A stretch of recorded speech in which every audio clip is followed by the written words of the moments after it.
I'm going to be going through with you all of the changes and how to play Enhancement Shaman in the pre-patch of Mr. Pandaria Classic.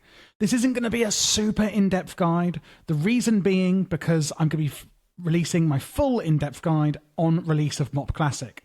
This is more for people that just want a quick update on the talent changes, the spell changes, and what the hell the rotation is doing at the moment for the next few weeks in this pre-patch period. So you've got a few changes here. First up is Searing Totem. It's no longer going to apply Searing Flame as a debuff on your target that it's attacking. Instead, it's going to give you a buff called Searing Flames, which buffs up to 5 to each successful attack that you do. Our Fire Elemental Totem is now on a 5-minute cooldown, and it's going to scale with our stats properly and provides the Searing Flames debuff as well. So that's this buff here, Flame Tongue attack damage is increased by 40%. So you will be, of course, enhancing your weapon with Flame Tongue weapon and also Wind Fury to make sure that we're getting the maximum effect from there. Only on Flame Tongue, but I thought I might as well mention we're using Wind Fury too, because we are dual wielding. You can't use Lava Burst anymore as an Enhancement Shaman, and your Lightning Shield as enhancement no longer has any stacks and lasts for 60 minutes. We do have a passive, however, that does make use of Lightning Shield still, and that's called Static Shock. When you use your Storm Strike or Lava Lash while having Lightning Shield active, you've got a chance to deal damage equal to a Lightning Shield orb. So it is still worth having it on at all times. Our buff here, Unleashed Rage, this no longer provides any expertise or attack power. It now acts as the Raid's melee and ranged attack speed buff. Another enhancement is Spirit Walk, removing all movement impairing effects and increasing our movement speed. This is no longer tied directly to Feral Spirit being active, and we can actually just use this whenever we want as a cooldown. Flurry has also changed. It now only increases our attack speed by 15% for the next 15 seconds, or if 5 melee attacks have actually happened. But when it does proc, it also gives us an additional benefit from haste granted by items we're wearing by 50%. We also have another passive, which is a bit confusing to explain, but TLDR, we want agility. Where's it gone? Mental quickness. Here we go. Your spell power is now equal to your attack power, and you no longer benefit from other sources of spell power, meaning all we want is agility. Your instant spells and totems cost a lot less mana, and shock spells cost a lot less mana too. Your melee attacks have a chance to immediately restore some mana. So mana is absolutely fine, and all we want is agility, even though we are a mana-using class. So it's a bit of a mix, but they have fixed a lot of how it works for us Enhancement Shamans.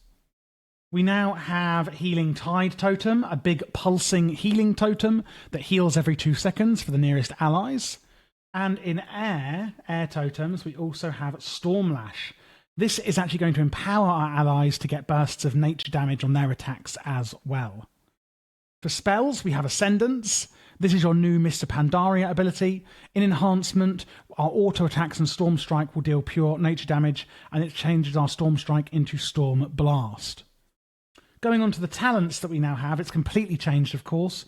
We now have a talent at level 15, 30, 45, etc. And you can swap these around whenever you like. I would recommend Stone Bulwark Totem on level 15, granting a shield for a good few seconds. You could also go for Nature's Guardian, where basically when you go below 30% health, your maximum health is increased. On line 30, I would go with Windwalk Totem. This is going to grant movement-freeing effects to all nearby members of your party and raid. You could go for Earth Grab Totem, which will prevent movement for your enemies. I like to go for Call of the Elements at 9:45, meaning that you immediately finish the cooldowns on all totems with less than 3 minutes, which is the majority of your totems. Echo of the Elements at level 60, basically giving you a chance to duplicate your spell's effects when cast. And Ancestral Guidance at level 75. When you deal direct damage or healing, 40% of that damage or 60% of healing is copied onto healing for nearby allies, when we can passively help out a bit of healing for the raid. And then at level 90, I'll mention it, even though we're obviously still at 85 for the pre-patch, we're going to be going with Unleashed Fury, basically massively impacting our actual weapons and the enchantments they have on them. Your elemental weapon imbues are empowered, granting additional effects when triggered with Unleash Elements, which will be this one, which we're using at level 90, where basically you will then get empowered effects from your Wind Fury and Flame Tongue. So what are we doing for our rotation in the pre-patch? Well, it's pretty similar. We're using Searing Totem at all times. When we have 5 stacks of Maelstrom Weapon, you're going to use Lightning Bolt. That will use an instant free one. Keep up Flame Shock at all times, and then use Storm Strike, and then Lava Lash on cooldown. Same with Earth Shock as well, and Lightning Bolt as a filler if you've got nothing else to press.